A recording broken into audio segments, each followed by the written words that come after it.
Hello, I'm Melissa Jane Birias. So, ang topic akong i-discuss is looping statement, which is ang for loop. So, for loop, it is commonly used when you already know how many times you need to repeat an action. So, ang for loop kay gigamit kung gusto nimo i-outro ang code hangtod sa masatisfy ang expression, which is Boolean expression. So we have here example. So here example. So for I in range 5, print I. So ang iyang mahimong result ani is mag-start siya sa 0. 0 to 4. Kay counted ang 0 sa 5. So, atong i-print.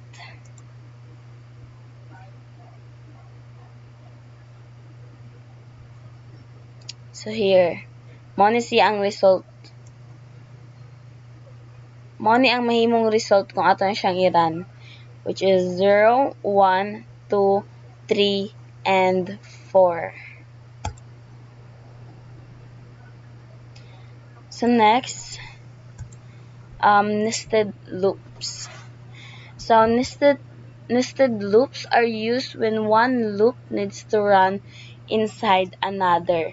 Meaning, nested ang iyahang tawag kung halimbawa, naa kay for loop, then inside the for loop, naa kay another nga for loop didto ah. So, mao na nested. So, for example, here. So, dire na ako'y for loop dire. O, diba? Isa na siya ka for loop. Tapos, inside daning for loop, kay naa na po'y another nga for loop. Which is kana. So, mga example sa nested. Na ay another for loop inside the for loop. Okay, next. Exponentation with for loop. So, exponent is mo na siya ang number multiply by itself. So, bali 7. 7 raised to 3. So, ang mahitabuan na 7 times 7 times 7. So, ikatulo i-multiply ang 7 by itself. So, actually na siya ikuan built-in nga operators. Ang iyahang sign is duha ka asterisk. Pero, pwede pod ka mag-exponent using for loop. Okay, example. Dire. Sa atong base nato is 2. So, atong isulat dire. Mo ni ang itsura di bali kung dili for loop. So, excuse me. So, 2 atong base. Ang exponent is 3. So, 2 raised to 3. Okay. Kani. So, mao ni ang iyang itsura. Kung dili for loop. So, ang mahitabuan niya kung ani ni siya kung atong i-compute.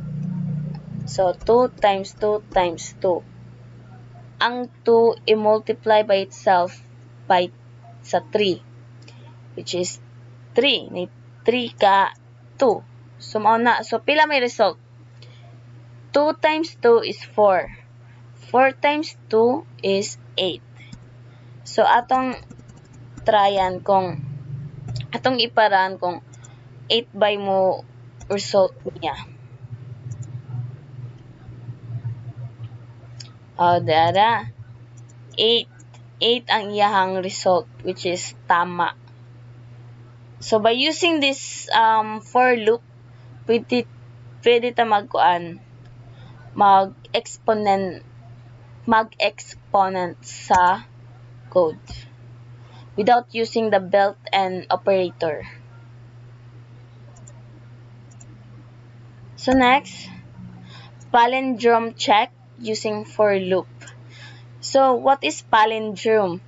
Palindrome is a word na kung either pina-forward nimo pagbasa or pina-backwards, same gihapon siya pagbasa. So di bali ang word nga level, kung pina-forward, level. Pero kung backwards, L-E-V-E-L, pina-backwards, L-E-V-E-L gihapon.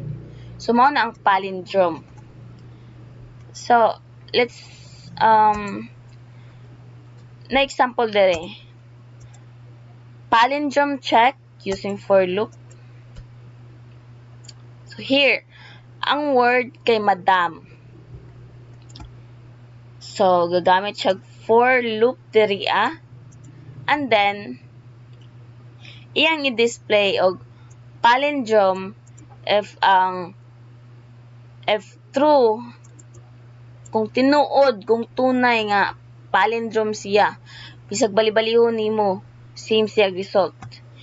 Else, not a palindrome ang i-display kung imong bali-balihon niya, dili siya same sa original.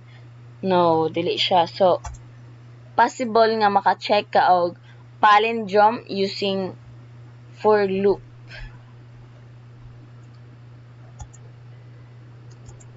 So, okay. Java for loop. So, I will provide an example of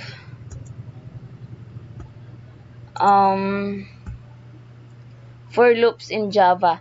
But first, I will show you the flowchart ani niya. So, mao ni siya ang example nga, So, mao ni siya ang example nga flowchart. So, you know, I only use 3 shapes, yung mga arrows. So, lantaw na to ang iyang code. So, nara. So, mao na yung code. Isabay na lang po nato ang Python. Atong i-compare and contrast since ang Java and Python same naman sila, pero ang kaning Java kay gusto siya explicit, like gusto niya i-introduce gid nimo ba, while kaning sa Python like imo lang i-present kabalo na siya ganern, while diri sa Java dapat imong i-present, i-explain sa siya, imong identify ganyan.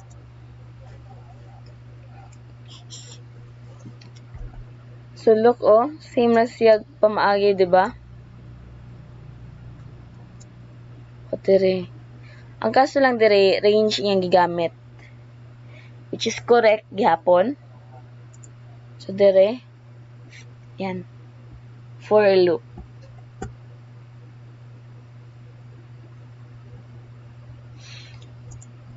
So, I guess that's all since explain na po ako nino. Gisame na ako sila sa Java.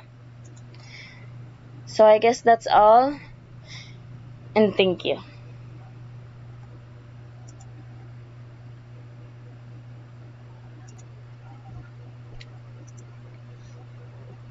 So, sorry. Before sorry. So, nakalimot ko mention, no? Nakalimot ko mention nga sa Java, since ako mag-iingon nga